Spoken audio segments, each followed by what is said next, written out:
ആപ്കി അദാലത്തിൽ Uttarakhand chief minister Pushkar Singh ധാമിയുടെ മേലുള്ള കുറ്റാരോപണം ഇദ്ദേഹം ബാക്ക് ഡോറിൽ കൂടി വന്ന് മുഖ്യമന്ത്രിയായ വ്യക്തിയാണ് എന്നുള്ളതാണ്. ധാമി സാർ, താങ്കളുടെ കുട്ടിക്കാലത്തെക്കുറിച്ച് എനിക്കറിയാം. അതായത് താങ്കൾക്ക് ആർമിയിൽ പോകാനായിരുന്നു താല്പര്യം, രാഷ്ട്രീയത്തിൽ വരാൻ തീരെ താല്പര്യമില്ലായിരുന്നു. ഞാൻ അതിൻ്റെ ഒപ്പം ഒരു സാധാരണ കുടുംബത്തിൽ നിന്ന് വന്നത്, അതിൻ്റെ ഒപ്പം ഒരു ആർമി കുടുംബത്തിൽ ജനിച്ചവനാണ്. എൻ്റെ അച്ഛൻ ആർമിയിലുണ്ടായിരുന്നു. അതുകൊണ്ട് ഞങ്ങൾക്കൊരു ശീലങ്ങളേ ഉണ്ട്. അതായത് ഓരോ കുടുംബത്തിൽ നിന്നും, അതായത് ആരെങ്കിലും ഒരാൾ തീർച്ചയായിട്ടും ഫാമിലിയിൽ നിന്ന് ആർമി പോയേ പറ്റുള്ളൂ. ഞങ്ങളുടെ കുടുംബത്തിൽ നിന്ന് ഒരുപാട് പേര് ആർമിയിലുണ്ട് ഇപ്പോഴും. ഞാൻ ആർമി പോകണമെന്നാണ് വിചാരിച്ചുകൊണ്ടിരുന്നത്. പക്ഷേ എൻ്റെ കുടുംബത്ത് ഞാൻ മാത്രം ഒറ്റ മോനെന്നുള്ള കാരണം എൻ്റെ അമ്മ എന്നെ ആർമിക്കൊന്നും പോകാൻ പാടില്ലെന്നാണ് പറഞ്ഞത്. എന്നെക്കൊണ്ട് ആർമി പോകാൻ കഴിഞ്ഞില്ലെങ്കിലും ആർമിയുടെ വാല്യൂസ്, ഇമ്പോർട്ടൻസ്, ടൈമിൻ്റെ ഇമ്പോർട്ടൻസ്, ഇതൊക്കെ ആർമിയിൽ നിന്ന് തന്നെ എനിക്ക് പാരമ്പര്യമായിട്ട് കിട്ടിയിട്ടുണ്ട്. കാരണം അച്ഛൻ്റെ കൂടെ തന്നെ ഞാൻ കൊച്ചുപ്രായം തൊട്ട് സേനയിൽ വളർന്നു വന്നതുകൊണ്ട്. അപ്പോൾ താങ്കൾക്ക് ദേഷ്യമൊന്നും ഇല്ലല്ലോ അമ്മയോട്, അതായത് രാഷ്ട്രീയത്തിലേക്ക് അയച്ചതിന്, ആർമിയിലേക്ക് വിടാതെ? ഇല്ല, അതാ നോക്കൂ, ആർമിയിൽ എന്നെക്കൊണ്ട് പങ്കെടുക്കാൻ പറ്റാണ്ടായിപ്പോയി. പക്ഷേ ഒരു സോൾജർ വാർ ഫീൽഡിൽ പോയിട്ട് എന്തൊക്കെ ചെയ്യുന്നുണ്ടോ അത് ഞാൻ എൻ്റെ ഫീൽഡിൽ ചെയ്യാനുള്ള എല്ലാ ശ്രമത്തിലും ആണ്. ആക്ച്വലി തുടക്കകാലത്ത് താങ്കൾക്ക് വളരെയധികം ബുദ്ധിമുട്ടായിരുന്നു, അതായത് സ്കൂളില്, ഗ്രാമത്തില്. ഇതൊക്കെ സത്യമാണോ? ഞാൻ ജനിച്ച ഗ്രാമത്തിനെക്കുറിച്ച് പറയണമെങ്കിൽ അതൊരു ചെറിയ ഗ്രാമമാണ്. ചൈന ബോർഡർ, നേപ്പാൾ ബോർഡറിൻ്റെ അടുത്തുള്ളൊരു ചെറിയ ഗ്രാമമായിരുന്നു അത്.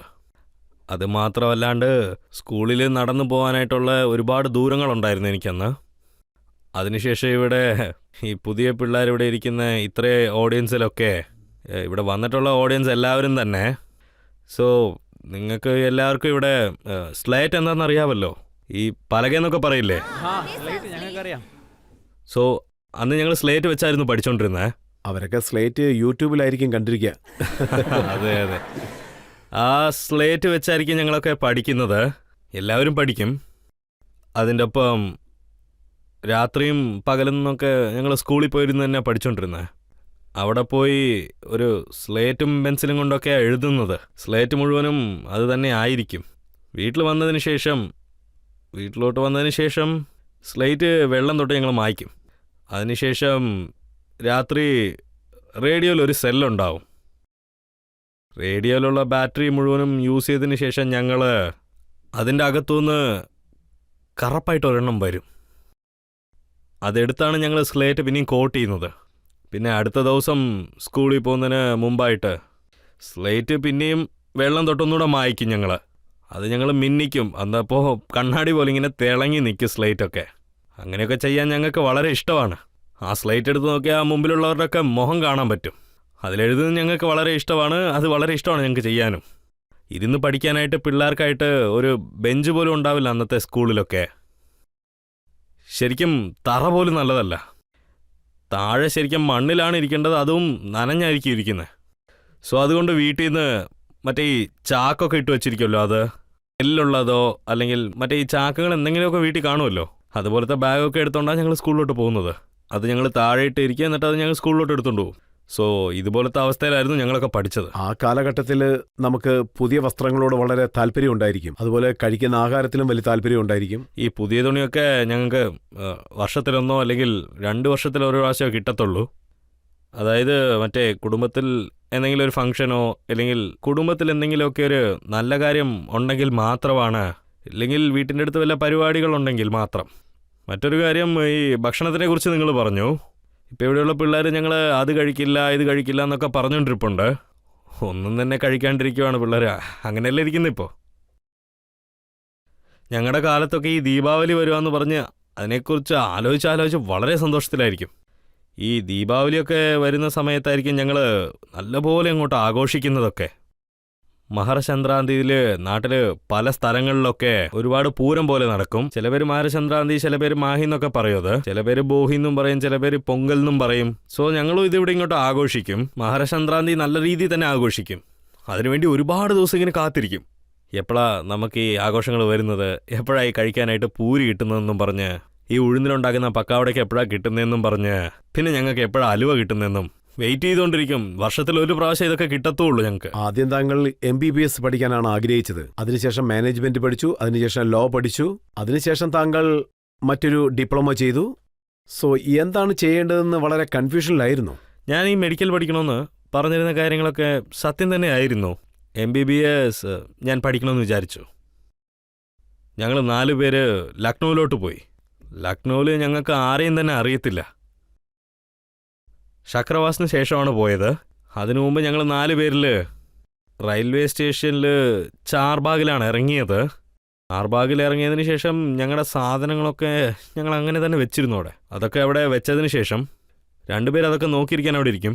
പിന്നെ ഞങ്ങൾ 2 പേര് റൂം അന്വേഷിച്ച് പോകും. ഞങ്ങൾക്ക് 3 ദിവസത്തിന് ശേഷം റൂം കിട്ടിയേ. അതിനുശേഷം ഞങ്ങൾ റൂമിലോട്ട് ഷിഫ്റ്റായി. അതിനുശേഷം ലക്നൗവിൽ ഞങ്ങൾ കോച്ചിങ് സ്റ്റാർട്ട് ചെയ്തു. New standard coaching. വളരെ ഗ്രിപ്പുള്ളൊരു കോച്ചിങ് സെൻ്റർ ആയിരുന്നു ആ കാലത്തൊക്കെ. ആ കോച്ചിങ്ങിൽ പഠിച്ചതിന് ശേഷം എനിക്ക് ലക്നൗ യൂണിവേഴ്സിറ്റിയിൽ നിന്നും അഡ്മിഷൻ കിട്ടിയിരുന്നു. അതിനുശേഷം ഞാൻ BA പഠിക്കാനും ആരംഭിച്ചായിരുന്നു. MBBSൽ കുറച്ച് മാർക്സ് ഞാൻ മിസ് ചെയ്തു. ഗ്രാജുവേഷൻ തീർന്ന അടുത്തൊക്കെ ഞാൻ പോസ്റ്റ് ഗ്രാജുവേഷനും ചെയ്തു. പോസ്റ്റ് ഗ്രാജുവേഷനിൽ ഞാൻ കുറച്ച് മാർക്സൊക്കെ മിസ് ചെയ്ത് കളഞ്ഞു. അതിനുശേഷം ഞാൻ ലാ ആണ് പഠിച്ചത്. ലായിന് ശേഷം ഞാൻ കുറച്ച് റിസർച്ച് ചെയ്യണമെന്ന് ആഗ്രഹിച്ചു. റിസർച്ച് ചെയ്യാനായിട്ട് ഞാൻ കുറച്ച് അഡ്മിഷൻസ് കൂടുതലിട്ടു. ഓൾമോസ്റ്റ് എല്ലാ പണിയും തീർന്നു എന്ന് പറയാം. അതിനുശേഷം ഉത്തരാഖണ്ഡൊക്കെ വളർന്നു. പിന്നെ ഞാൻ രാഷ്ട്രീയത്തിൽ ആരംഭഘട്ടം തൊട്ട് ഉണ്ടായിക്കൊണ്ടായിരുന്നേ. സ്റ്റുഡൻസ് വിങ്ങിൽ ഞാനൊരു മെമ്പറും ആയിരുന്നു. RSSൽ ഞാനൊരു മെമ്പറായിരുന്നു. ഞാൻ ഈ IPC UPC ഇതെല്ലാം താണ്ടിയാണ് ഞാൻ വന്നിരിക്കുന്നത്. ഞാൻ ഈ ബാക്ക് ഡോറിൽ നിന്നാണ് CM ആയിട്ട് വന്നതെന്നാണ് നിങ്ങൾ ഈ ആപ്കെ അദാലത്തിൽ കുറ്റം പറഞ്ഞുകൊണ്ടിരിക്കുന്നത്. ഞാനീ പറഞ്ഞത് സത്യം തന്നെയല്ലേ സാർ? അതുകൊണ്ട് ഒരു കാര്യം ഞാൻ പറഞ്ഞേ പറ്റൂ. ഞാൻ എൻ്റെ കൊച്ചു പ്രായം തൊട്ട് തന്നെ വോളണ്ടിയർ ആയിരുന്നു. പിന്നെ കുറച്ച് സിറ്റുവേഷൻസൊക്കെ മാറി അങ്ങനെ ഇങ്ങനെയൊക്കെ ഇതുപോലത്തെ പബ്ലിക് സർവീസ് ഫാമിലിയിൽ നിന്ന് കിട്ടുന്ന വാല്യൂ ഒരുപാട് പ്രശ്നങ്ങളൊക്കെ ഞാൻ ക്രോസ് ചെയ്ത് ഒരുപാട് കാര്യങ്ങൾ ഞാൻ ക്രോസ് ചെയ്തു വന്നു. കടമകളും ഓരോ ക്വസ്റ്റ്യൻസും ഇല്ലെങ്കിൽ എൻ്റെ സ്റ്റുഡൻറ് പോളിറ്റിക്സ് യൂണിവേഴ്സിറ്റിയിൽ RSSൽ എല്ലാത്തിലും ഞാൻ ഇരുന്നതിന് ശേഷം RSS പോളിറ്റിക്സിൽ ഞാൻ ഉള്ളതിന് ശേഷമാണ് ഞാൻ ഡിസ്ട്രിക്റ്റിൽ സ്റ്റേറ്റ് ലെവലിൽ സെലക്ട് ആയത്. അതിനുശേഷം ഞാൻ അസംബ്ലി ഇലക്ഷനിൽ നിന്നിരുന്നു. അതിനുശേഷം പാർട്ടി എനിക്ക് തന്ന പൊസിഷനിൽ ഞാൻ വർക്ക് ചെയ്തു. അത്ര. ദാമി സാർ, സ്റ്റുഡന്റ് ഓർഗനൈസേഷനിൽ ധാരാളം പേരുണ്ടായിരിക്കും. OTCയും ധാരാളം പേർ ചെയ്യാറുണ്ട്. അസംബ്ലി ഇലക്ഷനിൽ ധാരാളം പേർ നിൽക്കാറുണ്ട്. അതിൽ പലരും MLA ആകാറുണ്ട്. പക്ഷേ 45-ാമത്തെ വയസ്സിൽ മുഖ്യമന്ത്രിയായത് പുഷ്കർ സിംഗ് ധാമി മാത്രം. എന്ത് പറയാന്? പക്ഷെ ഞാൻ സത്യം പറയണമെങ്കിൽ ഒരിക്കലും ഞാനിങ്ങനെ വിചാരിച്ച് നോക്കിയിട്ടില്ല. അത് മാത്രമല്ല, ഞങ്ങളുടെ ഈ പാർട്ടിയിൽ അത് വളരെ സെപ്പറേറ്റഡായിട്ട് ഒരു യുണീക്കായിട്ടുള്ളൊരു പാർട്ടിയാണ്. അവരവിടെ എപ്പോഴാണ് ആരെയൊക്കെ എങ്ങനെ ആക്കുമെന്ന് അറിയാൻ പറ്റത്തില്ല. താങ്കൾ CM ആകുന്നു താങ്കൾക്ക് പോലും ഇല്ല, എനിക്ക് ഒട്ടും തന്നെ അറിയത്തില്ല. ഞാൻ ഈ 2012 അസംബ്ലി ഇലക്ഷനിൽ നിന്നുകൊണ്ടിരുന്നു ഞാൻ. അപ്പോൾ അവിടെ കോൺഗ്രസിൻ്റെ ഭരണമായിരുന്നു. ആക്ച്വലി അവിടെ എനിക്ക് ഒരു ചാൻസ് തന്നെ ഇല്ലായിരുന്നു. പക്ഷേ 2017 ഉത്തരാഖണ്ഡിനകത്ത് അവിടെ പുതിയ തെരഞ്ഞെടുപ്പ് നടന്നു. ആ തെരഞ്ഞെടുപ്പിൽ ഭാരതീയ ജനതാ പാർട്ടി ഭരണത്തിലോട്ട് വന്നു. അപ്പോൾ ഈ പ്രാവശ്യം മിനിസ്റ്റർ ക്യാബിനറ്റിൽ എൻ്റെ പേരും തീർച്ചയായിട്ടും ഉണ്ടാവുമെന്ന് ഞാനൊരു ഉറപ്പോടെ ഇരുന്നതാ. ആ ലിസ്റ്റ് ഫൈനലായിട്ട് പുറത്തു വരുന്ന സമയത്ത് അതിലെൻ്റെ പേരില്ല. അതിനുശേഷം 2-3 പ്രാവശ്യം ഇങ്ങനെ തന്നെയാണ് പറ്റിയത്. ലോക്സഭയുടെ ഇലക്ഷൻ വരുന്ന സമയത്തും ഞാൻ ആ ഇലക്ഷനിൽ തിരഞ്ഞെടുക്കപ്പെടുമെന്നാണ് ഞാൻ വിചാരിച്ചുകൊണ്ടിരുന്നത്. അതിനുശേഷം 2ാമത്തെ പ്രാവശ്യം എൻ്റെ പാർട്ടി ഭരണത്തിലോട്ട് വന്നിരുന്നു. അപ്പം ഞാൻ എന്താ വിചാരിച്ചതെന്ന് വെച്ചാൽ ഇപ്രാവശ്യം എൻ്റെ നമ്പർ തീർച്ചയായിട്ടും വരുമെന്ന്. പാർട്ടിക്ക് ഞങ്ങളുടെ പാർട്ടിയിലോട്ട് ഒരു പുതിയ പ്രസിഡന്റ് വരുന്നതായിട്ടുണ്ടായിരുന്നു. ഇപ്രാവശ്യമെങ്കിലും എൻ്റെ നമ്പർ തീർച്ചയായിട്ടും വരുമെന്നാണ് ഞാൻ പ്രതീക്ഷിച്ചത്. പക്ഷെ ഒരിക്കലും എൻ്റെ നമ്പർ ഇതുവരെ വന്നില്ലായിരുന്നു സാർ. ഇപ്രാവശ്യം എനിക്ക് ഈ ഭരണം കിട്ടുന്ന സമയത്ത്, ഈ പൊസിഷനൊക്കെ എനിക്ക് തരുന്ന സമയത്ത് എൻ്റെ നമ്പർ ഇങ്ങനെ വരുമെന്ന് ഞാൻ ഒട്ടും പ്രതീക്ഷിച്ചില്ലായിരുന്നു. അന്ന് വന്ന ആ അവസാന നേരം പോലും ഞാൻ ഈ ജൂലൈ 3-ഓ 4-ഓ ആണ് ഞാൻ പൊസിഷനിൽ ഏറ്റത്. ജൂലൈ 3-ൻ്റെ അന്ന് വൈകുന്നേരം അസംബ്ലിയിൽ മീറ്റിംഗ് ഉണ്ടാവും. അതുവരെ പോലും ഞങ്ങളുടെ പാർട്ടിയിൽ ആരും തന്നെ എൻ്റെ മുകളെടുത്തു നിന്നോ അല്ലെങ്കിൽ എൻ്റെ പാർട്ടിയുടെ ഓഫീസിൽ നിന്ന് പോലും എന്നെയാണ് CM ആക്കാൻ പോകുന്നതെന്നുള്ളൊരു ചെറിയ ഇൻഫർമേഷൻ പോലും എനിക്ക് വന്നില്ല. ഞാൻ പിന്നിലാണ് ഇരുന്നുകൊണ്ടിരുന്നത്. എന്നെ പെട്ടെന്നാണ് ഞങ്ങളുടെ ഈ മധ്യപ്രദേശിൻ്റെ സ്റ്റേറ്റ് ലെജിസ്ലേറ്റീവ് ലീഡറായിരുന്നു ഇരുന്നത്. അതിനു മുമ്പ് അഗ്രികൾച്ചറൽ മിനിസ്റ്റർ ഉണ്ടായിരുന്നു. അഗ്രികൾച്ചറൽ മിനിസ്റ്റർ ഉണ്ടാകുന്ന സമയത്ത് അദ്ദേഹമായിരുന്നു ചാർജിലിരുന്നതൊക്കെ. അദ്ദേഹം നേരിട്ട് അനൗൺസ് ചെയ്തു. അപ്പോഴാണ് എന്നെയാണ് സെലക്ട് ചെയ്തത്. അതായത് ഞാനാണ് തിരഞ്ഞെടുക്കപ്പെട്ടത്, ഞാനാണ് ഇപ്പോൾ ഈ പൊസിഷൻ മേടിക്കേണ്ടതെന്നൊക്കെ. ആ കാലഘട്ടത്തിൽ 3 മാസത്തിനുള്ളിൽ 3 CM ആണ് ഉത്തരാഖണ്ഡിൽ മാറിയത്. BJPക്കും ബുദ്ധിമുട്ടുള്ളൊരു കാലമായിരുന്നു. താങ്കളുടെ നമ്പർ വന്നിട്ടേ ഇല്ലെന്ന് താങ്കൾ പറയുന്നു. മന്ത്രിയാകുന്നതിലും ലോക്സഭയിൽ ചാൻസ് കിട്ടുന്നതിലും ഒന്നിലും. അപ്പൊ എങ്ങനെയാണ് മോദിജി CM ആക്കിയത്? അത് നിങ്ങൾ നോക്കുവാണെങ്കിൽ വളരെ ഒരു നല്ല ആളാണ്. അത് കാണുമ്പോൾ തന്നെ നിങ്ങൾക്കറിയാം. അദ്ദേഹം എന്നെ ഒരുപാട് വിശ്വസിക്കുന്നുണ്ട്, അതെല്ലാവർക്കും അറിയാം. എന്നെ പോലത്തെ സാധാരണ കാര്യകർത്താക്കളൊക്കെ ഒരു സോൾജറിൻ്റെ മോനായ എനിക്കൊരു ചാൻസ് തന്നു അദ്ദേഹം. അതിൻ്റെ ഒപ്പം എൻ്റെ പാർട്ടി എൻ്റെ അടുത്തുനിന്ന് എന്താണ് പ്രതീക്ഷിക്കുന്നത്, അതൊക്കെ ഞാൻ എന്താണ് കടമകളുള്ളതെന്നൊക്കെ ചെയ്തു തീർക്കാൻ കാത്തോണ്ടിരുന്നതായിരുന്നു ഞാൻ. എൻ്റെ ഓരോ കടമകളും എൻ്റെ പണികളും ഞാൻ തന്നെ നല്ലപോലെ ചെയ്യും. അതിനുശേഷം 6 മാസത്തിന് ശേഷം ഇലക്ഷൻ സംഭവിച്ചു. അതിനുശേഷം മുഴുവൻ കഷ്ടപ്പാടും കൊണ്ട് പ്രധാനമന്ത്രിയുടെ ആശീർവാദം കൊണ്ടും പിന്നെ ഹോം മിനിസ്റ്ററുടെ ആശീർവാദം കൊണ്ടും അമിത്ഷാജി മനസ്സ് വെച്ചുകൊണ്ട് എൻ്റെ പാർട്ടി ഇലക്ഷനിലോട്ട് പോയി നിന്നു. അത് മാത്രമല്ലാണ്ട് ഉത്തരാഖണ്ഡിൻ്റെ ഹിസ്റ്ററി തന്നെ ഇതുവരെ ഉത്തരാഖണ്ഡിൽ നടന്ന ഓരോ തെരഞ്ഞെടുപ്പിലും അവിടെ ഓരോ തെരഞ്ഞെടുപ്പിലും ഓരോ പാരമ്പര്യം ഉണ്ടായിരുന്നു. ഒരു പ്രാവശ്യം അവിടെ ഒരു പാർട്ടി തെരഞ്ഞെടുപ്പ് വന്നാൽ തന്നെ അവിടുത്തെ ഭരണം മാറും. 22 വർഷത്തിൽ ആദ്യത്തെ പ്രാവശ്യമായിട്ട് ഉത്തരാഖണ്ഡിൽ ആദ്യമായിട്ട് ആ പാരമ്പര്യം നശിച്ചത്. അന്നവിടെ പുതിയ ഹിസ്റ്ററി ക്രിയേറ്റ് ആയി. അവിടുത്തെ പിന്നെടുത്ത് വന്ന ഓരോ കൾച്ചറും മാറിപ്പോയി. ഉത്തരാഖണ്ഡിൽ 2ാമത്തെ പ്രാവശ്യം നമ്മുടെ റെസ്പെക്റ്റഡ് പ്രധാനമന്ത്രി മോദിജിയുടെ കാരണം അവിടെ എനിക്ക് സോഷ്യൽ സർവീസറായിട്ട് വർക്ക് കിട്ടിയിട്ടുണ്ടായിരുന്നു. ഉത്തരാഖണ്ഡിലെ ജനങ്ങൾ എനിക്ക് പിന്നെയും സർവീസ് ചെയ്യാനായിട്ട് ഒരു ചാൻസ് തന്നിട്ടുണ്ട്. വളരെ നന്ദിയുണ്ട് അതിനൊക്കെ ശരിക്കും പറയണമെങ്കിൽ. ദാമി സാർ, രാജ്നാഥ് സിംഗ് എന്താ പറയുന്നതെന്ന് വെച്ചാൽ പുഷ്കർ സിംഗ് ധാമി മഹേന്ദ്ര സിംഗ് ധോണിയെ പോലുള്ളൊരു വ്യക്തിയാണ്, ഫിനിഷർ, അവസാനം എങ്ങനെയെങ്കിലുമൊക്കെ അടിച്ച് കളി ജയിപ്പിക്കുന്ന വ്യക്തിയാണെന്ന്. ശരിയാണ്. അതിനുള്ള കാരണം ഞാൻ ഏത് സമയത്താണോ വന്നത്, പാർട്ടിക്ക് വളരെ ബലമുള്ളവരാണോ ആവശ്യപ്പെട്ടതൊക്കെ, നല്ലൊരു പെർഫോമറിന് ആവശ്യം ഉണ്ടായിരുന്നു. അതുകൊണ്ടാണ് അദ്ദേഹം എന്നെ ഒരു പെർഫോമറായിട്ട് പറയുന്നതായിരിക്കും. പക്ഷേ പാർട്ടി ജയിച്ച് താങ്കൾ അസംബ്ലി ഇലക്ഷനിൽ തോറ്റുപോയെന്നുള്ള സങ്കടം ഉണ്ടായിരുന്നോ താങ്കൾക്ക്? സാർ, ശരിക്കും പറയണമെങ്കിൽ എനിക്ക് ഉള്ള കാര്യം പറയണമെങ്കിൽ എനിക്ക് എൻ്റെ തെരഞ്ഞെടുപ്പിന് വേണ്ടി സമയം കിട്ടിയിട്ടില്ലെന്ന് വേണമെങ്കിൽ പറയാം. അപ്പം എനിക്ക് അത്യാവശ്യപ്പെട്ടത് എന്താണെന്ന് വെച്ചാൽ, ഞാൻ തെരഞ്ഞെടുപ്പിൽ ജയിക്കുന്നതോ അല്ലെങ്കിൽ തോൽക്കുന്നതോ എനിക്ക് അത്ര ഇമ്പോർട്ടൻസ് അല്ല. പാർട്ടി ജയിക്കുന്നത് മാത്രമായിരുന്നു എനിക്ക് ഇമ്പോർട്ടൻ്റ് ആയിട്ടുള്ളത്. കുറച്ച് സമയം മാത്രമായിരുന്നു എനിക്ക് കുറച്ച് വിഷമമൊക്കെ ഉണ്ടായിരുന്നത്. അത് മനുഷ്യരുടെ ഗുണമാണ്. എനിക്കും അതുപോലെ ആയിരുന്നു ഉണ്ടായിരുന്നത്, എന്താടാ ഇങ്ങനെയൊക്കെ സംഭവിച്ചു പോയെന്നുള്ളത്. പക്ഷേ കുറച്ച് സമയത്തിന് ശേഷം ഞാൻ എന്ത് ചിന്തിച്ചെന്ന് വെച്ചാൽ, പാർട്ടി എനിക്ക് തന്ന പണിയാണ്. പാർട്ടി എനിക്ക് തന്ന ഈ പൊസിഷൻ എന്തിനാന്ന് വെച്ചാൽ, പാർട്ടി തന്ന പണി ഞാൻ കറക്റ്റായിട്ട് ചെയ്തു. അതുകൊണ്ട് തോറ്റെന്നുള്ളൊരു വിഷമം എനിക്ക് ഒട്ടും തന്നെ ഇല്ല. ശരിക്കും പാർട്ടി വിജയിക്കണം എന്നുള്ളത് മാത്രമായിരുന്നു എൻ്റെ ശരിക്കുള്ള ടാർഗറ്റ്. എൻ്റെ കടമ ഞാൻ കറക്റ്റായിട്ട് തീർത്തു. CM പോസ്റ്റും കൈവിട്ടു പോകുന്നുള്ളൊരു ആലോചന പോലും താങ്കൾക്കില്ലായിരുന്നു? ഇങ്ങനെയൊന്നും സംഭവിക്കുമെന്ന് ഞാൻ ഒരിക്കലും വിചാരിച്ച് നോക്കിയിട്ടില്ല. ഒരു കാര്യമായിരുന്നു എനിക്ക് ഏറ്റവും സന്തോഷം, നമ്മുടെ പാർട്ടി ഭരണത്തിലോട്ട് വന്നു, നമ്മുടെ പാർട്ടി വിജയിച്ചു. ഞാൻ പറഞ്ഞ സത്യങ്ങളും എല്ലാം ഞാൻ സഫലിപ്പിച്ചു എന്നായിരുന്നു ഞാൻ വിചാരിച്ചത്. ഞാൻ ഇത് കൊണ്ടുവരാം അത് കൊണ്ടുവരാമെന്ന് ഒരുപാട് സ്കീംസിനെ കുറിച്ചും പറഞ്ഞിരുന്നു. നമ്മുടെ റിസൾട്ട് വന്നതിന് ശേഷം ഞാൻ ചെയ്തതെല്ലാം കറക്റ്റ് ആക്കിയിരിക്കും. ഞാൻ ഈ തക്കാൽ ഓഫീസിലോട്ട് പോയിരുന്നു.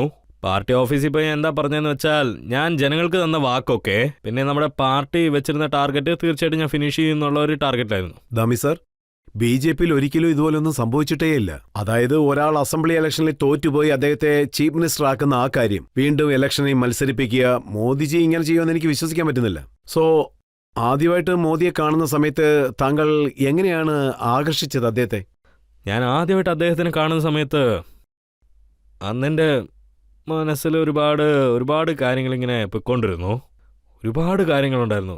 ഞാനിപ്പോൾ ഈ പ്രധാനമന്ത്രി മോദിജിയെ കാണാനായിട്ട് പോകുമ്പോൾ, കാരണം ഞാൻ CM ആവുന്നതിന് മുമ്പ് അദ്ദേഹത്തെ ഞാൻ പേഴ്സണലി കണ്ടിട്ടില്ല ഇതുവരെ. സോ 2 ദിവസത്തിന് മുമ്പായിട്ട് ഞാൻ അദ്ദേഹത്തിനടുത്ത് സമയം ചോദിച്ചു. പിന്നെ എനിക്ക് പ്രധാനമന്ത്രിയുടെ ഓഫീസിൽ നിന്ന് കോൾ വന്നിരുന്നു, 10-ാം തീയതി നിങ്ങളിവിടെ കാണാനായിട്ട് വന്നിരിക്കണമെന്ന്. 15 മിനിറ്റേ തന്നുള്ളൂ. 15 മിനിറ്റിൽ തന്നെ നിങ്ങൾ വന്ന് സംസാരിച്ചിട്ട് പോകണമെന്നാണ് അവർ പറഞ്ഞത്. ഞാൻ എന്താ വിചാരിച്ചതെന്ന് വെച്ചാൽ, ഞാനിപ്പോൾ പ്രധാനമന്ത്രിയുടെ അടുത്ത് പോകുന്നത് കൊണ്ട് പ്രധാനമന്ത്രി എനിക്ക് എന്ത് സ്കീമാണ് തരുന്നതെന്ന് അറിയില്ല, എന്തൊക്കെ ചോദിക്കാൻ പോകുന്നതെന്നും എനിക്കറിയില്ല. അപ്പം ഞാൻ വളരെ പാവത്താനായിട്ട് തന്നെ ഇങ്ങനെ അകത്ത് ഞാൻ പോയി. അകത്ത് പോയതിന് ശേഷം ഞാനിവിടെ ഷോയിലോട്ട് വരുമ്പോഴും ഞാൻ എന്താ വിചാരിച്ചതെന്ന് വെച്ചാൽ, ഈ ഷോയ്ക്ക് വരാൻ പോലും ഞാൻ ഇത്രയും ദൂരം വരണമെന്ന് ആലോചിച്ചുകൊണ്ടിരുന്നത്. ഇതുപോലെ തന്നെ ഞാൻ പ്രധാനമന്ത്രിയുടെ ഓഫീസിലോട്ട് പോകുന്ന സമയത്ത് ഒരു കഥവാണ് തുറന്നിരുന്നത്. പ്രധാനമന്ത്രി മോദിജി 2-3 കഥവിന് പിന്നാലെ ആയിരിക്കും ഇരിക്കുന്നത് ഞാൻ വിചാരിച്ചത്. പ്രധാനമന്ത്രി മോദിജി ഞാൻ അകത്ത് ചെല്ലുമ്പോൾ എണീറ്റ് നിന്ന് എന്നോട് വരാനായിട്ട് പറഞ്ഞുകൊണ്ടിരുന്നു. ഞാൻ അടുത്ത് പോയി നിന്ന്. അപ്പം ഞാൻ ദൈവമേ, പ്രധാനമന്ത്രി മോദിജിയാണോ എന്നാണ് വിചാരിച്ചത്. അപ്പോൾ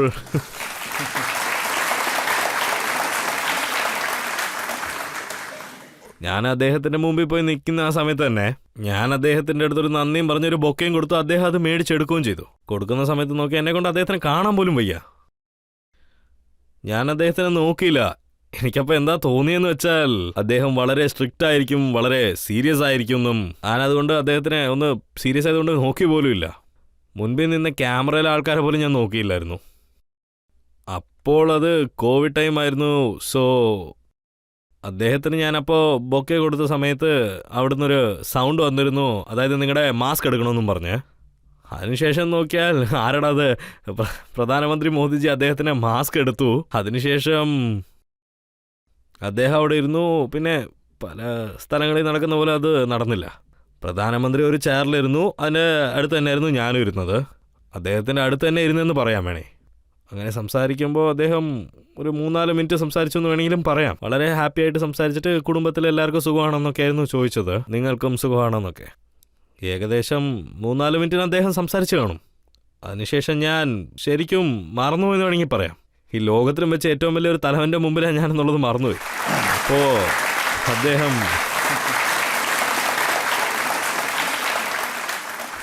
അദ്ദേഹം എനിക്കറിഞ്ഞതുവരെ അന്ന് പ്രധാനമന്ത്രി മോദിജി വളരെ കുറച്ചായിരുന്നു സംസാരിച്ചുകൊണ്ടിരുന്നത്. അതിനുശേഷം ഞാനത് സംസാരിച്ചത്. ഞാൻ നോൺ സ്റ്റോപ്പായിട്ട് സംസാരിച്ചു. പക്ഷേ എൻ്റെ സമയം 15 മിനിറ്റേ ഉള്ളായിരുന്നു. എങ്ങനെയാ 1 മണിക്കൂർ ആയെന്ന് പോലും എനിക്ക് സത്യത്തിൽ അറിയില്ല. 1.5 മണിക്കൂറിന് ശേഷവും അദ്ദേഹം ഒന്നും പെട്ടെന്ന് പോകണമെന്നും പറഞ്ഞില്ല. ഒരു കാര്യം ഞാൻ അന്ന് പഠിച്ചെടുത്തു. അദ്ദേഹം ഇത്രയും ബിസി ആയിട്ട് പോലും അദ്ദേഹത്തിന് ഒരുപാട് ജോലികൾ ഉണ്ടായിട്ടും എന്നെപ്പോലത്തെ സാധാരണ ആൾക്കാരോട് അദ്ദേഹം എത്ര നന്നായിട്ട് സംസാരിച്ചു. എന്തോ ഒരു സമയം തന്നു. ശരിക്കും പറയണമെങ്കിൽ നമ്മളെല്ലാവരുടെയും ടൈം മാനേജ്മെൻറ്റ് അതിൽ അദ്ദേഹത്തിനേക്കാൾ ആരും ബെസ്റ്റായിട്ടിരിക്കാൻ കഴിയില്ല. അപ്പോൾ അന്ന് മറ്റൊരു കാര്യം കൂടി താങ്കൾ മനസ്സിലാക്കി കാണും, ഇത് കേദാർനാഥിന് എത്രത്തോളം ഇഷ്ടപ്പെട്ട ഒരു കാര്യമാണെന്ന്. അതെ, ഞാനിത് മനസ്സിലാക്കി. ഈ നാട്ടിലുള്ള എല്ലാവർക്കും അറിയാം, ഇവിടെയുള്ള എല്ലാവർക്കും തന്നെ അറിയാം. ബാബ കേദാർനാഥിൻ്റെ അത് 2013 വലിയൊരു ഡിസാസ്റ്റർ ആയിരുന്നു വന്നത്. അപ്പം അന്ന് ആ വലിയൊരു നാശത്തിൽ മുഴുവൻ കേദാർനാഥും നശിച്ചു പോയിരുന്നതാ. വെള്ളം എല്ലാം അടിച്ചുകൊണ്ട് പോയി, ഒരുപാട് നഷ്ടങ്ങളും ഉണ്ടായിരുന്നു. അപ്പോൾ 2013 മോദിജി ദെഹ്റാദൂണിലോട്ട് വന്നിരുന്നു. അപ്പോൾ അന്ന് അദ്ദേഹം അങ്ങോട്ട് എത്തിയതിനു ശേഷം അവിടെ അന്ന് ഭരണത്തിലുണ്ടായിരുന്നത് കോൺഗ്രസ് ആയിരുന്നു. പക്ഷെ അന്നും അദ്ദേഹം ഞാനാണ് കേദാർനാഥ് റെഡിയാക്കത്തുള്ളൂ എന്നാണ് പറഞ്ഞിരുന്നത്. പക്ഷെ അന്ന് ഭരണത്തിലുണ്ടായിരുന്നവർ ഇല്ല, ഞങ്ങൾ നിങ്ങളെ അനുവദിക്കില്ലെന്ന് പറഞ്ഞു. പക്ഷേ ബാബ കേദാർനാഥിൻ്റെ അനുഗ്രഹം കൊണ്ട് 2014 തന്നെ അദ്ദേഹം പ്രധാനമന്ത്രിയായി. അതിനുശേഷം അദ്ദേഹം പിന്നെയും കേദാർനാഥ് റീബിൽഡ് എഴുതിയെടുക്കാനായിട്ടുള്ള പണി തുടങ്ങിയായിരുന്നു. ഇന്ന് കേദാർനാഥിൻ്റെ എല്ലാ റീകൺസ്ട്രക്ഷൻ പണിയും തീർന്നെന്ന് വേണമെങ്കിൽ സത്യത്തിൽ പറയാമായിരുന്നു. ഇപ്പം കേദാർനാഥ് സത്യത്തിൽ ഒരു നല്ല സ്ഥലമായിട്ട് മാറിയിരിക്കുകയാണ്. റോപ്പ് വേ പണികളും തുടങ്ങിയിട്ടുണ്ട്. ശരി, അത് മാത്രമല്ലാണ്ട് എപ്പോഴൊക്കെ ഞാൻ പ്രധാനമന്ത്രിയെ കാണാൻ പോകുന്നോ, അത് മാസത്തിൽ 1 പ്രാവശ്യം ആയിക്കോട്ടെ അല്ലെങ്കിൽ 2 പ്രാവശ്യം ആയിക്കോട്ടെ, എപ്പോഴും ഇതന്നെ സംഭവിക്കുള്ളൂ. കേദാർനാഥിൻ്റെ റീകൺസ്ട്രക്ഷൻ വർക്ക് എങ്ങനെയാണ് പോകുന്നത് എപ്പോഴും ഇതന്നെ അദ്ദേഹം ചോദിക്കത്തുള്ളൂ. ഞാനവിടെ എപ്പോൾ പോയാലും കേദാർനാഥിൻ്റെ പണിയെക്കുറിച്ച് അദ്ദേഹം ചോദിച്ചുകൊണ്ടിരിക്കുന്നത്. അതായത് ഇപ്പോൾ 3ാമത്തെ ഫേസിൽ എന്താ സംഭവിച്ചേ, അവിടെ സരസ്വതി ദേവിയുടെ ശില വെക്കണമായിരുന്നല്ലോ, അതെന്ത് സംഭവിച്ചു, ഇപ്പോൾ പണ്ഡിതന്മാർ ശരിക്കും എത്ര പേരുണ്ട്, നിങ്ങൾ ശാന്തി വൺ പണിതുകൊണ്ടിരുന്ന പണികളൊക്കെ എന്തായെന്നും ചോദിച്ചുകൊണ്ടിരിക്കും അദ്ദേഹം. അദ്ദേഹം എപ്പോഴും ഇതുപോലത്തെ കാര്യങ്ങളെ ചിന്തിച്ചുകൊണ്ടിരിക്കുകയുള്ളൂ. പിന്നെ അദ്ദേഹം അവിടുന്ന് പോയതിനു ശേഷം നിങ്ങൾക്കറിയാവോ ഇല്ലയോ എന്നൊന്നും എനിക്കറിയില്ല, ഡിസാസ്റ്ററിന് ശേഷം ജനങ്ങൾ വരുന്നത് വളരെ കുറഞ്ഞിട്ടുണ്ട്. അദ്ദേഹം അവിടെ ചെന്ന് കേദാർനാഥിൽ രാത്രി ഗുഹയ്ക്കകത്ത് പോയി അദ്ദേഹം അവിടെ തന്നെ താമസിച്ചുകൊണ്ടിരുന്നു. അദ്ദേഹം ഇപ്പോൾ അവിടെ വന്നിട്ട് പോയതിന് ശേഷം എന്താണെന്ന് വെച്ചാൽ അവസ്ഥ, ആയിരക്കണക്കിനുള്ള ജനങ്ങൾ അവിടെ വന്ന് താമസിച്ചുകൊണ്ടിരിക്കുകയെന്ന് വേണമെങ്കിൽ പറയാം. ഓരോ വർഷവും ലക്ഷക്കണക്കിന് ജനങ്ങൾ വന്നുകൊണ്ടിരിക്കുന്നു. താങ്കൾ അദ്ദേഹത്തെ ആദി കൈലാഷിലും കൂട്ടിയിട്ട് പോയിട്ടുണ്ട്. അതായത് ഉത്തരാഖണ്ഡിൽ 2 കാര്യങ്ങളുണ്ട്, ചാർധാം, കേദാർകാണ്ട്, അതിൻ്റെ ഒപ്പം മാനസ്കണ്ട്, അതിനുശേഷം ആദി കൈലാഷ്. ഇവിടെ ബാബ കേദറിൻ്റെ സ്ഥലത്തിനെ കേദർകണ്ടെന്ന് പറയും. പിന്നെ ബാബ ബോലയുടെ സ്ഥലത്തിനെ മാനസ്കണ്ടെന്നാണ് പറയുന്നത്. നമ്മുടെ പ്രധാനമന്ത്രി മോദിജീനെ ഞാൻ എപ്പോഴൊക്കെ കാണുന്നു ശരിക്കും, അദ്ദേഹം ഓരോ പ്രാവശ്യവും ആദി കൈലാഷിലോട്ട് പോകണമെന്നാണ് പറയുന്നത്. ജോലികോങ് 18,000 അടി ഉയരത്തിലായിരിക്കും അത്. നമ്മുടെ നാടിൻ്റെ ആദ്യത്തെ പ്രധാനമന്ത്രി ഇത്ര ഉയരത്തിലാണ് അദ്ദേഹം പോയിരിക്കുന്നത്. റിമോട്ട് പ്ലേസിലാണ് പോയിരിക്കുന്നത്. അദ്ദേഹം അവിടെ വന്നതിന് ശേഷം ഒരുപാട് ജനങ്ങൾ വന്നെന്ന് വേണമെങ്കിൽ ശരിക്കും പറയണം. ആദി കൈലാഷിലോട്ട് പോകുന്ന ജനങ്ങളുടെ എണ്ണവും കൂടിയിട്ടുണ്ട്. നാഗേശ്വർ ഡാമിലോട്ട് പോകുന്ന ആൾക്കാരുടെ എണ്ണവും കൂടി. ശരിക്കും പറയണമെങ്കിൽ ഇപ്പോൾ ഈ ലോകത്തിലുള്ള എല്ലാവരും തന്നെ ഈ വാലിയുടെ മേത്തൊരു ചെറിയ കണ്ണ് വെച്ചിട്ടുണ്ട്. ആദി കൈലാഷ് എന്ന് പറഞ്ഞ ഈ സ്ഥലം മുഴുവൻ ലോകത്തിനും അറിയാനുള്ള തുടക്കമായി കഴിഞ്ഞു. വരുന്ന കാലങ്ങളിൽ ഇതുപോലത്തെ ചാർധാം യാത്രയൊക്കെ നടക്കുന്നത് അതുപോലെ തന്നെ മാനസ്കാന്ത് യാത്രയും നടക്കും. അതുപോലെ ഇവിടുന്ന് ആൾക്കാർ കൈലാഷ് മാനസരോവറിലോട്ട് പോകുന്നത്, കൈലാഷ് മാനസരോവരെ നോക്കുന്നവരും ഇവിടെ ആദി കൈലാഷം വന്ന് കാണാം. അതിനുള്ള ഏർപ്പാടും നടന്നുകൊണ്ടിരിക്കുകയുള്ളൂ. റാമി സാർ, മറ്റൊരു ശിവഭക്തനും ഉണ്ട്, അതായത് നമ്മുടെ രാഹുൽ ഗാന്ധി. അദ്ദേഹവും കേദാർനാഥിലേക്ക് പോകുമെന്ന് പറഞ്ഞു. ഒരു വലിയ ജ്ഞാനിയുടെ വീട്ടിലേക്ക് തീർച്ചയായും ഞാനും പോകുമെന്ന് അദ്ദേഹം പറഞ്ഞു. നടന്നു തന്നെ പോകുക, എന്തിനാണ് ഹെലികോപ്റ്റർ യൂസ് ചെയ്യുന്നതെന്നാണ് അദ്ദേഹം ചോദിക്കുന്നത്. അത് ഞാൻ എന്ത് പറയണമെന്ന് വിചാരിക്കുന്നത് ഞാൻ കുറച്ച് ഹമ്പിളായിട്ട് തന്നെ പറഞ്ഞേക്കാം. അദ്ദേഹവും ശരി, അദ്ദേഹത്തിൻ്റെ പാർട്ടിയിലുള്ളവരും ശരി, അല്ലെങ്കിൽ അദ്ദേഹത്തിൻ്റെ കൂടെ പാർട്ടിയിലുള്ളവരായാലും ശരി, പൂജയൊക്കെ എങ്ങനെയാണ് ചെയ്യുന്നത്, അതിൻ്റെ കൾച്ചർ എന്താണ്, പൂജയുടെ ശീലങ്ങൾ എന്താണ്, ഇതൊക്കെ എല്ലാവരും പഠിക്കണം. വെറും ഗുരുവിനെ കളിയാക്കുന്നതുകൊണ്ട് എല്ലാം നടക്കത്തില്ല. ഗുരു ഇടുന്ന ശാപം കൊണ്ട് മാത്രമൊന്നും നടക്കാൻ പോകുന്നില്ല. വേണമെങ്കിൽ ഈ ജോലിയിൽ താങ്കൾക്ക് അദ്ദേഹത്തെ സഹായിക്കാം. ശരിക്കും പറയണമെങ്കിൽ ഞാൻ ഒരുപാട് വട്ടം ആലോചിച്ചിട്ടുണ്ട്. രാഹുൽ ഗാന്ധിജി ഇനിയെങ്കിലും ഒരു കുറച്ചൊക്കെ സീരിയസ് ആകണമെന്ന്. എപ്പോഴെങ്കിലും സീരിയസ് ആവുമെന്ന് ഞാൻ വിചാരിച്ചിട്ടുണ്ട്. പക്ഷേ ഓരോ വട്ടവും അദ്ദേഹം ഞാൻ വിചാരിക്കുന്നത് തെറ്റെന്നുള്ളതാണ് പ്രൂവ് ചെയ്യുന്നത്. എനിക്കറിഞ്ഞതുവരെ ഇവരും അത് തന്നെ വിചാരിക്കത്തുള്ളൂ, അദ്ദേഹം തെറ്റ് തന്നെയാണെന്ന് പ്രൂവ് ചെയ്തേക്കുക. ഓരോ വട്ടവും അദ്ദേഹം എന്തെങ്കിലും ഒന്ന് ചെയ്തുകൊണ്ടിരിക്കും. അതുകൊണ്ട് അദ്ദേഹത്തിന് ഇമ്പോർട്ടൻസ് തന്നെ കുറഞ്ഞു പോവുക. ശരി, ഓഡിയൻസിൽ ആർക്കെങ്കിലും എന്തെങ്കിലും ചോദിക്കണോ? സർ, നിങ്ങളാണ് പ്രധാനമന്ത്രിയുടെ ഫേവറേറ്റ് CM എന്നറിയപ്പെടുന്നത്. ഇത് സത്യമാണോ? പ്രധാനമന്ത്രി മോദിജി ഇവിടെ പ്രധാനമന്ത്രി ആയതിനു ശേഷം ഈ നാട്ടിൽ അവസാനമുള്ള എല്ലാ ജനങ്ങൾക്ക് വേണ്ടിയും പല കാര്യങ്ങൾ ചെയ്തിട്ടുണ്ട്. നമ്മുടെ നാടിൻ്റെ വർക്ക് കൾച്ചർ, ആ വർക്ക് കൾച്ചർ തന്നെ അദ്ദേഹം മാറ്റിയെടുത്തു. അദ്ദേഹത്തിന് ക്ലോസ് ആയിട്ടുള്ളത് ഞാൻ മാത്രമല്ല, അത് മാത്രമല്ല അദ്ദേഹത്തിന് അനുഗ്രഹം എനിക്ക് മാത്രമല്ല, എന്നെ പോലത്തെ ലക്ഷക്കണക്കിനുള്ള കാര്യകർത്താക്കളുടെ മേത്തും, ഇല്ലെങ്കിൽ അദ്ദേഹത്തിന് സംബന്ധപ്പെട്ടവർക്കും, ഇല്ലെങ്കിൽ ശരി അദ്ദേഹത്തിന് ആശീർവാദമുണ്ടോ, ആരൊക്കെ അവിടെ പണിയെടുക്കുന്നുണ്ടോ, അവരവരുടെ ഫീൽഡിൽ ഓരോ നല്ലവരെയും, പിന്നെ ആരൊക്കെ ഹാർഡ് വർക്ക് ചെയ്യുന്നുണ്ടോ, ആരൊക്കെയാണോ നാട്ടിൽ പണിയെടുക്കുന്നത് നല്ലപോലെ, അവരൊക്കെ മോദിജിക്ക് ക്ലോസ് ആയിരിക്കും.